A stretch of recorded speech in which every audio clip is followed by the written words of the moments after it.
یا علی یا علی یا علی یا علی یا علی یا علی یا علی یا علی یا علی یا علی یا علی یا علی زمانے کا سہارا ہے علی مولا علی مولا زمانے کا سہارا ہے علی مولا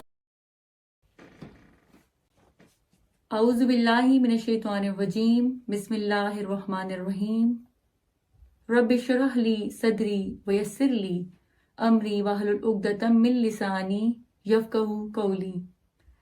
معزز ناظرین و سامعین، پروگرام ٹریجر آف نالج میں آپ سب کو السلام علیکم ورحمۃ اللہ وبرکاتہ۔ میں ہوں آپ کی ہوسٹ سعدیہ جہاں زیب۔ اللہ تبارک و تعالیٰ کے فضل و کرم سے اور حضور پاک صلی اللہ علیہ وآلہ وسلم کے نالین پاک کے تصدق سے اور شیخ الاسلام پروفیسر ڈاکٹر محمد طاہر القادری کی نظر کرم سے آج جس بک کا انتخاب میں نے کیا ہے اس کا ٹائٹل ہے حدیث رد شمس کا تحقیقی جائزہ، القول السوی فی رد الشمس لعلی۔ معزز ناظرین، اس بک کے انڈیکس کا جائزہ لیں تو اس کے 6 چیپٹرز ہیں۔ چیپٹر نمبر 1 میں کتب حدیث میں حدیث رد شمس کا بیان، چیپٹر نمبر 2 میں محدثین کرام کے نزدیک اس حدیث کا مقام و مرتبہ، چیپٹر نمبر 3 اس میں رسول اللہ صلی اللہ علیہ وآلہ وسلم کے صحابہ کرام رضی اللہ تعالی عنہما میں سے اس حدیث کے راوی کے حوالے سے بیان کیا گیا ہے، چیپٹر نمبر 4 میں اپنی تالیفات میں اس حدیث کو روایت کرنے والے ائمہ و محدثین کے بارے میں بتایا گیا ہے، اور چیپٹر نمبر 5 میں حدیث کے ترک کی تحقیق اور اس کے راویوں کے حال کا بیان کیا گیا ہے، اور چیپٹر نمبر 6 میں ڈیٹیل کے ساتھ 19 احادیث کے ذریعے بیان کیا گیا ہے۔ سیدنا علی کرم اللہ وجہ الکریم کے لیے رد شمس یعنی سورج کے پلٹائے جانے کا واقعہ حضور نبی کریم صلی اللہ علیہ وآلہ وسلم کا معجزہ اور سیدنا علی کرم اللہ وجہ الکریم کی کرامت شمار ہوتی ہے اور خصائص علی رضی اللہ تعالی عنہ میں سے ہے۔ اس واقعے کی صحت کے بارے میں تاریخ اسلام میں تقریباً ہر دور میں علماء کا اتفاق رہا ہے، لیکن بعض ائمہ نے اس کی صحت کا انکار بھی کیا ہے۔ یہ واقعہ ہجرت کے 7ویں برس غزوہ خیبر کے بعد رونما ہوا، جب اطاعت مصطفیٰ صلی اللہ علیہ وآلہ وسلم میں سیدنا علی کرم اللہ وجہ الکریم کی نماز عصر قضا ہو گئی تو آپ صلی اللہ علیہ وآلہ وسلم نے دعا فرمائی اور سیدنا علی کرم اللہ وجہ الکریم کے لیے سورج پلٹ آیا اور انہوں نے نماز عصر ادا فرمائی۔ سبحان اللہ۔ اس واقعے کی تفصیل کچھ اس طرح سے ہے کہ ایک مرتبہ اللہ کے رسول حضرت محمد مصطفیٰ صلی اللہ علیہ وآلہ وسلم اور حضرت امام علی علیہ السلام ایک ساتھ بیٹھے ہوئے تھے۔ اتنی دیر میں اللہ کے رسول پر وحی کا نزول ہونا شروع ہو گیا۔ اللہ کے رسول صلی اللہ علیہ وآلہ وسلم نے اپنا سر مبارک امام علی علیہ السلام کی گود میں رکھ دیا۔ مسلسل اللہ کے پیغامات جبریل امین رسول اللہ صلی اللہ علیہ وآلہ وسلم کو سناتے جا رہے تھے اور امام علی علیہ السلام رسول اللہ صلی اللہ علیہ وآلہ وسلم کے مبارک چہرے کو دیکھتے جا رہے تھے، یہاں تک کہ عصر کا وقت اپنے اختتام کو جاتا رہا۔ امام علی علیہ السلام یہ سوچ رہے تھے کہ اگر میں عصر کی نماز کے لیے اللہ کے رسول کے آرام میں خلل پیدا کروں تو شاید یہ میری بے ادبی ہوگی، اور آج تک میں نے کبھی اپنی کوئی بھی نماز قضا نہیں کی۔ امام علی علیہ السلام یہ سوچ رہے تھے یہاں تک کہ عصر کا وقت اختتام کو پہنچا۔ جب وحی کا نزول ختم ہوا تو اللہ کے رسول اللہ صلی اللہ علیہ وآلہ وسلم نے آنکھیں کھولیں تو دیکھا کہ امام علی علیہ السلام کی آنکھیں نم ہیں۔ اللہ کے محبوب نے پوچھا کہ اے علی، تم رو کیوں رہے ہو؟ امام علی علیہ السلام نے ساری بات بیان کی۔ یا رسول اللہ صلی اللہ علیہ وآلہ وسلم، میں نے آج تک اپنی کوئی نماز قضا نہیں کی۔ عصر کا وقت اختتام کو چلا گیا اور مجھے یہ گوارا نہیں تھا کہ میں اللہ کے محبوب کے آرام میں خلل پیدا کر کے اپنے فرض کو انجام دوں۔ اللہ کے رسول مسکرا کے امام علی علیہ السلام کو دیکھنے لگے اور فرمانے لگے، اے اللہ، یہ علی تیری فرما برداری کر رہا تھا، تیرے محبوب کا احترام کر رہا تھا۔ اور پھر فرمایا، اے علی، تو میرا بھائی ہے، حسن اور حسین تیرے بچے جنت کے سردار ہیں، تو ولیوں کا سردار ہے، تیری بیوی جنت میں عورتوں کی سردار ہے، اور تیرا بھائی محمد مصطفیٰ صلی اللہ علیہ وآلہ وسلم نبیوں کا سردار ہے۔ اپنے ہاتھوں کو اٹھا اور اللہ سے کہہ دے کہ تیرے لیے اس سورج کو پلٹا دے تاکہ تو اپنی نماز صحیح وقت پر ادا کر سکے۔ بات جب یہاں تک پہنچی، امام علی علیہ السلام نے ہاتھوں کو اٹھایا اور فرمانے لگے، اے اللہ، تیرے جس محبوب کی تعظیم کے لیے تیرے اس علی نے اپنی نماز قضا کر لی، تجھے اس محبوب کا واسطہ اس سورج کو پلٹا تاکہ میں اپنی نماز صحیح وقت پر ادا کر سکوں۔ بس امام علی علیہ السلام کا یہ کہنا تھا تو سورج پلٹنے لگا، واپس عصر کے وقت تک آ پہنچا۔ سبحان اللہ۔ امام علی علیہ السلام کا سر مبارک اللہ کے رسول اللہ صلی اللہ علیہ وآلہ وسلم نے چوما، اور یوں امام علی علیہ السلام اور اللہ کے رسول اللہ صلی اللہ علیہ وآلہ وسلم نے عصر کی نماز ادا کی۔ تو ناظرین، یہ واقعہ مختصراً میں نے یہاں پر بیان کیا ہے۔ اب اس حوالے سے جو احادیث اس بک میں بیان کی گئی ہیں، میں ان کا اب جائزہ لیتے ہیں۔ تو ناظرین، چیپٹر نمبر 1 سے آغاز کرتے ہیں۔ حضرت اسما بنت امیس رضی اللہ تعالی عنہا بیان کرتی ہیں کہ ایک مرتبہ رسول اللہ صلی اللہ علیہ وآلہ وسلم پر وحی نازل ہو رہی تھی، اور آپ صلی اللہ علیہ وآلہ وسلم کا سر اقدس حضرت علی رضی اللہ تعالی عنہ کی گود میں تھا، اس لیے وہ عصر کی نماز نہ پڑھ سکے یہاں تک کہ سورج غروب ہو گیا۔ حضور نبی کریم صلی اللہ علیہ وآلہ وسلم نے دعا فرمائی، اے اللہ، علی تیری اور تیرے رسول کی اطاعت میں تھا، لہٰذا اس پر سورج واپس لے آ۔ حضرت اسما رضی اللہ تعالی عنہا فرماتی ہیں کہ میں نے دیکھا کہ سورج غروب ہو گیا تھا، پھر دیکھا کہ وہ غروب ہونے کے بعد دوبارہ طلوع ہوا۔ سبحان اللہ۔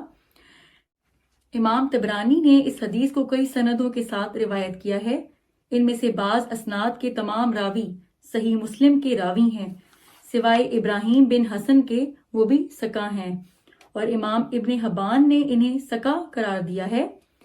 امام طحاوی نے اس حدیث کو مشکل الآثار میں روایت کیا ہے۔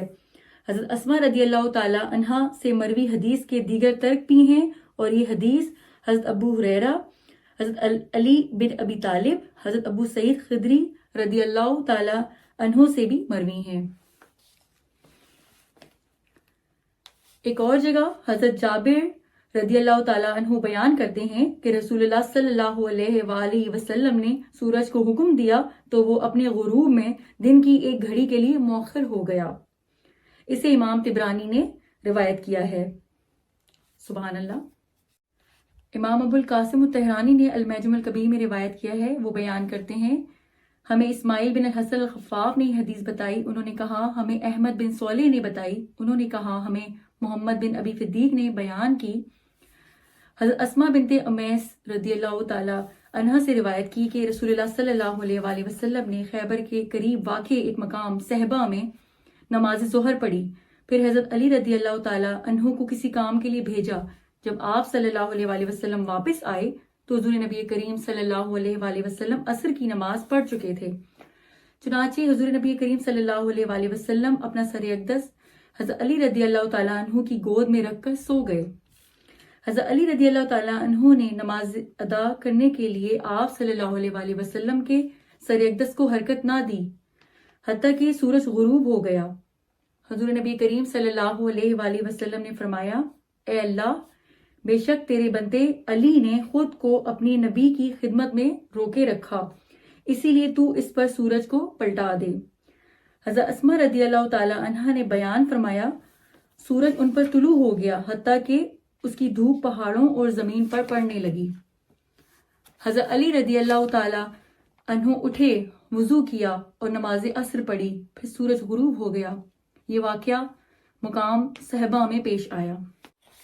چیپٹر نمبر 2 میں ایک اور جگہ حضرت عروہ بن عبداللہ بن کشیر سے روایت ہے کہ انہوں نے فرمایا مجھے حضرت فاطمہ بنت علی رضی اللہ تعالی عنہ نے بیان کیا، بے شک انہیں حضرت اسماء بنت امیس رضی اللہ تعالی عنہ نے بیان کیا کہ حضرت علی بن ابی طالب رضی اللہ تعالی عنہ اچانک اللہ کے نبی صلی اللہ علیہ وآلہ وسلم کی خدمت اقدس میں حاضر ہوئے، جبکہ آپ صلی اللہ علیہ وآلہ وسلم پر وحی نازل ہو رہی تھی۔ انہوں نے اپنے کپڑے سے آپ کو ڈھانپ دیا۔ آپ صلی اللہ علیہ وآلہ وسلم اسی حالت میں رہے حتیٰ کہ سورج غروب ہو گیا۔ حضرت اسماء فرماتی ہیں کہ سورج غروب ہو گیا یا غروب ہونے کے قریب تھا کہ حضور نبی کریم صلی اللہ علیہ وآلہ وسلم سے نزول وحی کی حالت ختم ہو گئی۔ آپ صلی اللہ علیہ وآلہ وسلم نے پوچھا، اے علی، کیا تم نے نماز پڑھ لی ہے؟ انہوں نے عرض کیا، نہیں۔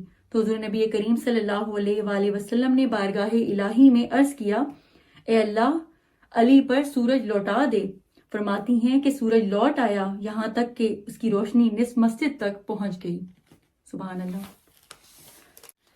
ناظرین کرام، چیپٹر نمبر 5 کا جائزہ لیں تو اس میں امام زرقانی نے بھی یہی فرمایا کہ حضرت اسماء بنت امیس رضی اللہ تعالی عنہا کی سورج لوٹنے والی حدیث کو یاد کرنے سے پیچھے رہ جانا اہل علم کے شایان شان نہیں، کیونکہ یہ حدیث نبوت کی علامات میں سے ہے، یعنی ان نشانیوں میں سے ہے جو نبوت پر دلالت کرتی ہیں۔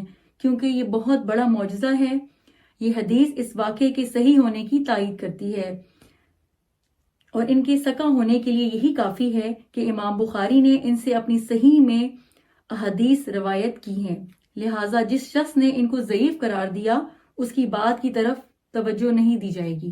بے شک چیپٹر نمبر 6 میں تقریباً 19 احادیث کے ذریعے سے بیان کیا گیا ہے، حدیث کے ترک کی تحقیق اور اس کے راویوں کے حال کا بیان۔ حافظ جلال الدین السیوطی نے اپنی رسالہ کشف اللیس عن حدیث رد الشمس میں اس حدیث کے متعلق فرمایا، حدیث رد الشمس ہمارے نبی کریم صلی اللہ علیہ وآلہ وسلم کا معجزہ ہے۔